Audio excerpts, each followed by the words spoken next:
ainsi que le révérend pasteur Sanajan Tassamelo et aussi le président du mouvement des jeunes chrétiens. Donc notre thème ce soir s'intitule « Tu n'as pas permis que mes ennemis se réjouissent à mes dépens ». L'Éternel n'a pas permis que tes ennemis se réjouissent à tes dépens. Et cela se trouve dans Psaume 30, le verset 1.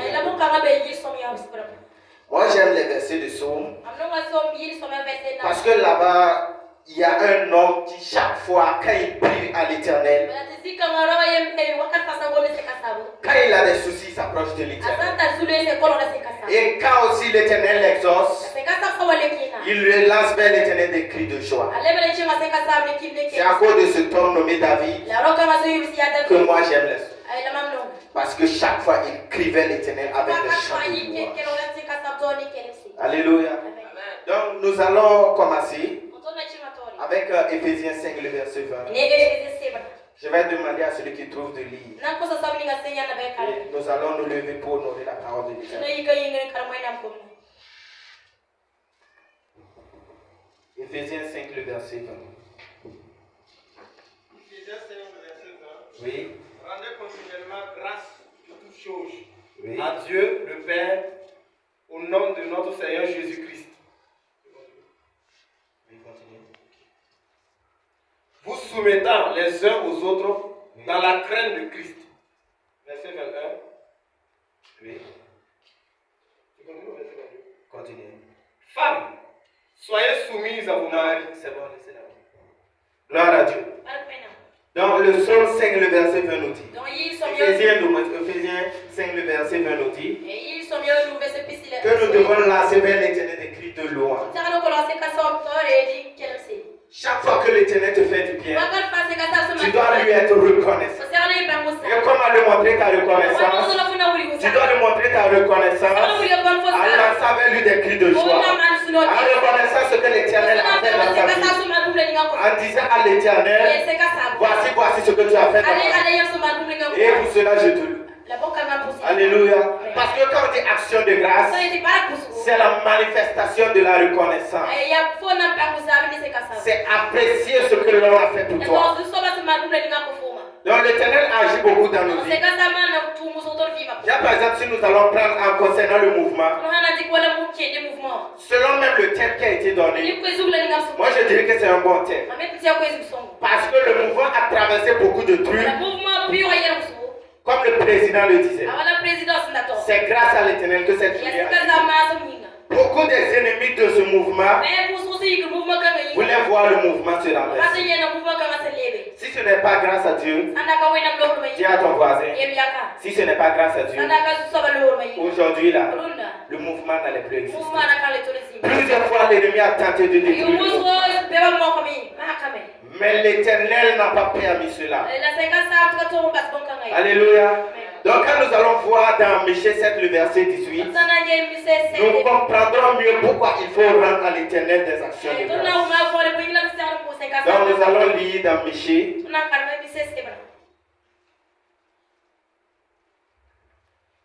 Michée 7, le verset 18.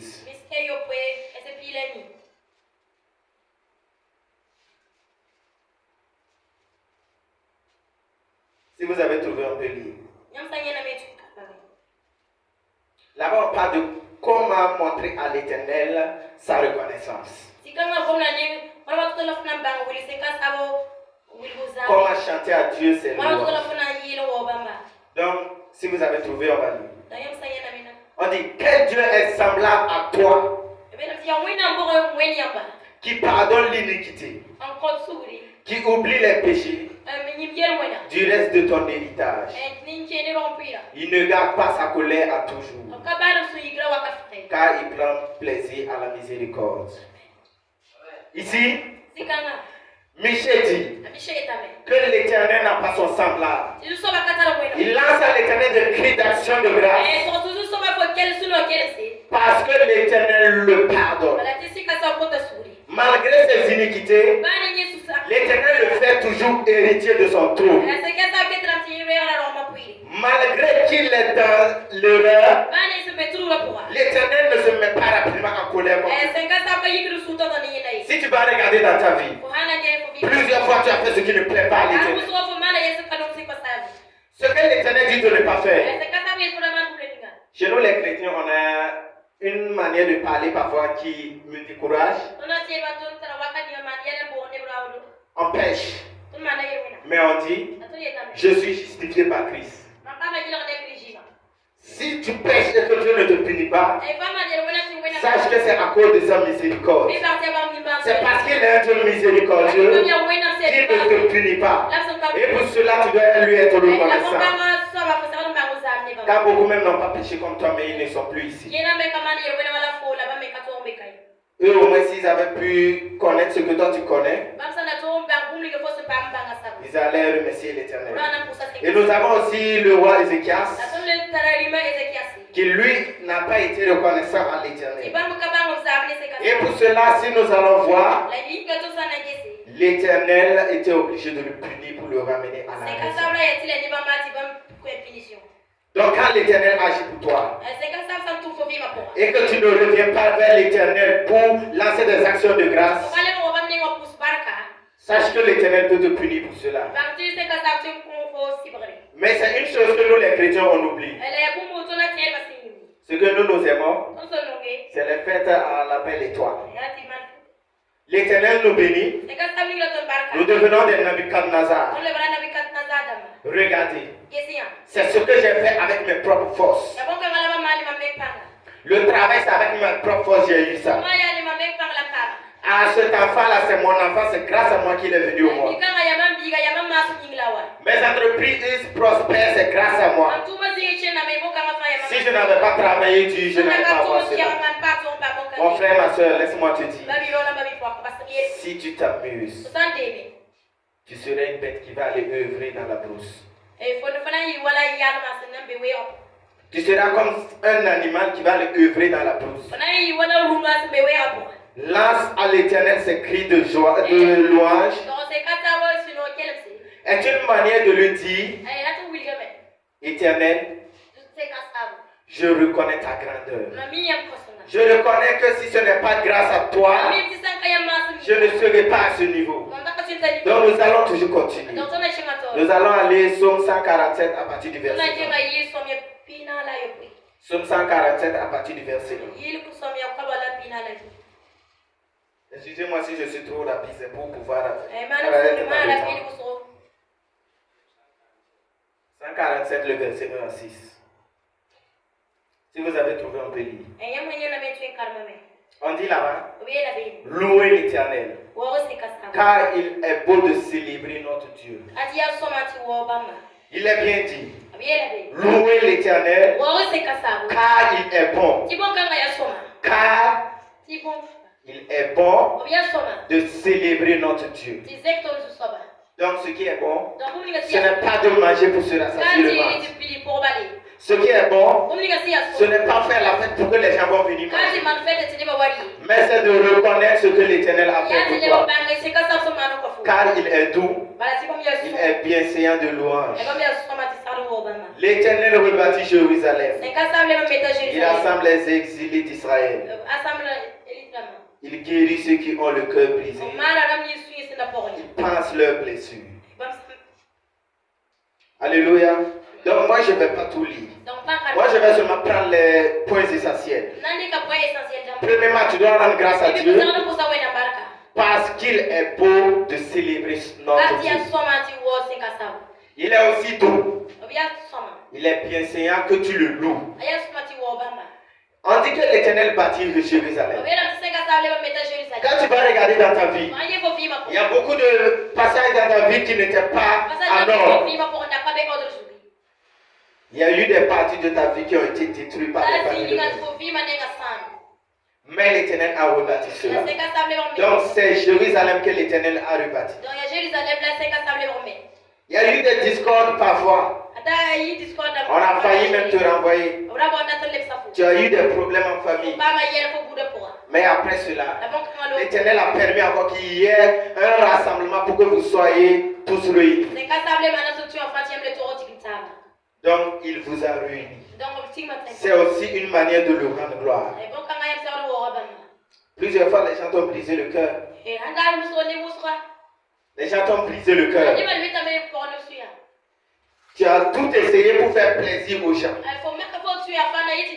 Ils ont brisé ta confiance. Durant janvier jusqu'à aujourd'hui. Quand tu t'assois et que tu penses, tu as des remords. Mais quand tu regardes bien, l'Éternel a aussi guéri ses blessures. Il a guéri tes cœurs qui étaient brisés. Tout ce qui était comme une brisure dans ta vie, l'Éternel a arrangé cela et il a passé les blessures. On dit qu'il compte les noms des étoiles. D'aujourd'hui, de janvier à aujourd'hui, si on disait à quelqu'un de compter les étoiles, il n'arriverait pas à compter. Mais l'Éternel a compté tes bénédictions qu'il a réservées pour toi. Donc c'est aussi une manière pour toi de le louer. Parce que beaucoup de gens auraient aimé que l'Éternel compte leurs bénédictions. Beaucoup de gens auraient aimé que l'Éternel leur fasse le même bien qu'il t'a fait.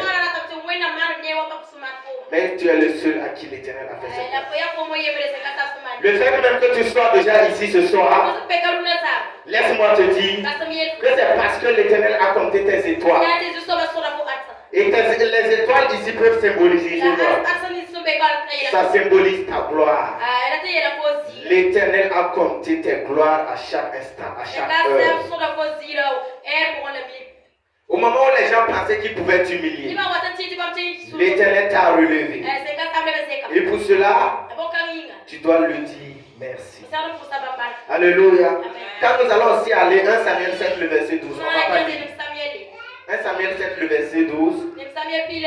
Là-bas on dit, jusqu'ici, l'Éternel nous a secourus. Donc toi jusqu'ici, l'Éternel t'a secouru. Quand on va prendre 1 Samuel 7, le verset 12, pour combiner avec Exode 14, le verset 14, tu vas comprendre ce que je te dis ce soir. Plusieurs fois quand tu vas voir, tout te semblait vide. C'est comme s'il n'y avait même plus de solution dans ta vie. C'est comme si tu allais mourir. Tu disais parfois même, est-ce que ma vie a un sens? Mais tu es resté dans le silence. Et l'Éternel a combattu pour toi. Jusqu'ici, c'est lui qui t'a secouru. L'homme ne connaît pas ce que tu as fait dans ton cœur. Mais l'Éternel était là. Il a passé tes blessures. Il a passé tes blessures. Il t'a secouru. Il t'a tenu la main. Sa main qui n'est pas courte. Il a tendu. Et il t'a secouru. Mais combien de fois l'as-tu rendu gloire? Est-ce que tu as rendu grâce à l'Éternel pour cela? Non, tu ne l'as pas fait. Nous allons continuer avec Psaume 50, le verset 3.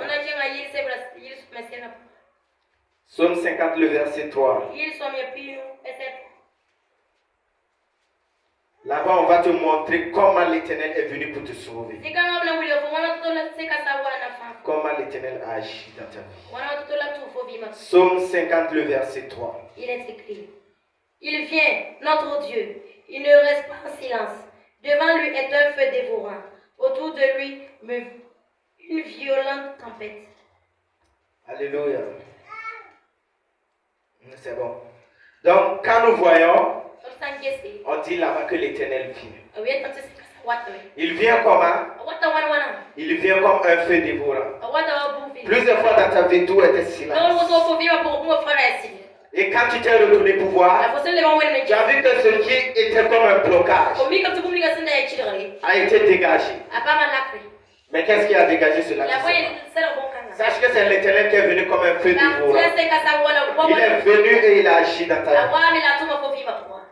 Il a glorifié son nom afin que tu puisses le louer.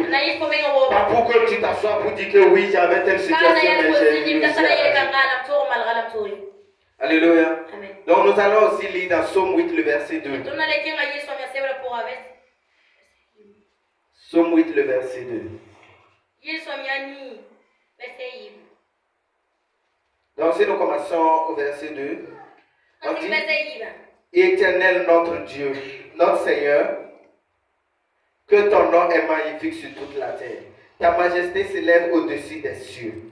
Par la bouche des enfants et de ceux qui sont à la mamelle, tu as fondé ta gloire pour confondre tes adversaires, pour imposer silence à l'ennemi, au vindicatif. Alléluia. Amen. Là-bas on dit que même de la bouche des enfants, même de la bouche des enfants, quand tu es là, tu n'arrives pas à glorifier l'Éternel. Sache que même de la bouche des enfants, des actions de grâce sortent. Alors ce n'est pas toi qui es grand, tu ne vas pas louer l'Éternel. C'est pour cela que Jésus disait une fois, quand on disait à la foule de se taire, Jésus dit, s'ils se taisent, les pierres vont me louer. Parfois nous les chrétiens, nous lisons ce verset. Quand Jésus disait les pierres vont me louer, quand moi j'ai vu ce passage, j'ai compris ce que c'est-à-dire les enfants que nous négligeons. Si toi tu ne rends pas gloire à l'Éternel, ce qu'il a fait pour toi là, il ne va pas prendre. Mais il ne fera plus encore plus. Mais les enfants vont louer l'Éternel. Les enfants vont lancer à l'Éternel des cris de louange et d'actions de grâce. Ce passage, vous pouvez le terminer à la maison, c'est jusqu'au verset 10. Donc ce verset s'arrête au verset 10. Donc maintenant nous allons revenir sur notre thème principal. On dit, tu n'as pas permis que mes ennemis se réjouissent en mes deux pas. Pour comprendre mieux ce passage, nous allons retourner en arrière, lire Psaume 3, le verset 2 à 4. Psaume 3, le verset 2 à 4. De là, vous allez mieux comprendre pourquoi. Donc, nous allons lire Psaume 3, le verset 2 à 4. Il est dit, ô Éternel, que mes ennemis sont nombreux. Quelle multitude se lève contre moi. Combien qui disent à mon sujet, plus de salut pour lui auprès de Dieu. Mais toi, ô Éternel, tu es mon bouclier et tu es ma gloire. Et tu relèves ma tête. Alléluia. Là-bas, David disait, Éternel, mes ennemis sont multiples. Mes ennemis m'entourent. Mes ennemis cherchent à me faire périr. Mes ennemis voulaient m'exterminer. Les Égyptiens voulaient finir avec ma vie. Les Philistins voulaient me voir mort. Ceux qui sont contre mon élévation voulaient m'enterrer. Et maintenant, il continue en venant dans le Psaume 30 pour nous dire, Éternel, tu n'as pas permis que mes ennemis se réjouissent à mes dépens. Éternel, tu n'as pas permis que mes ennemis se réjouissent à mon sujet. Éternel mon Dieu, j'ai crié à toi et tu m'as guéri. Éternel, tu as fait remonter mon âme du séjour des morts. Tu m'as fait revivre loin de ceux qui descendent dans la fosse. L'Éternel a fait remonter le mouvement des jeunes chrétiens pour le salut de l'Afrique, afin que ses ennemis ne puissent pas se réjouir à son sujet. Plusieurs fois, ce mouvement allait périr comme je disais. Plusieurs fois dans ta vie, tu allais être bloqué. Mais l'Éternel a agi. Et quand il a agi, tes ennemis n'ont pas pu se glorifier à tes dépens. Laisse-moi te dire que ce que tu as enduré durant tout ce temps, ce que l'Éternel avait manifesté pour toi, c'est pour maintenant te glorifier, agir en son nom et montrer au monde qu'il y a un Dieu que tu sais. Il y a un Dieu vivant qui est assis dans les trônes, qui est assis dans son trône et qui glorifie son nom à chaque instant. Il glorifie son nom à chaque instant. Même quand tout semble perdu, quand tu tournes vers l'Éternel, il répond toujours. Il n'a pas besoin d'elle pour t'exaucer. À chaque instant, à chaque heure, il t'exauce. Donc tu vas te lever ce soir et tu vas louer l'Éternel. Pas seulement pour ta présence ici. Parce que nous sommes, c'est le dernier dimanche du mois si je ne me trompe pas. Donc nous allons tous ensemble louer l'Éternel. Parce que l'Éternel nous a protégés. L'Éternel a été avec nous depuis le commencement de l'année jusqu'à aujourd'hui. Donc nous allons tous ensemble louer l'Éternel pour cela. Alléluia. Alléluia. Alléluia. Donc nous allons nous lever. Nous allons rendre grâce à l'Éternel pour sa protection.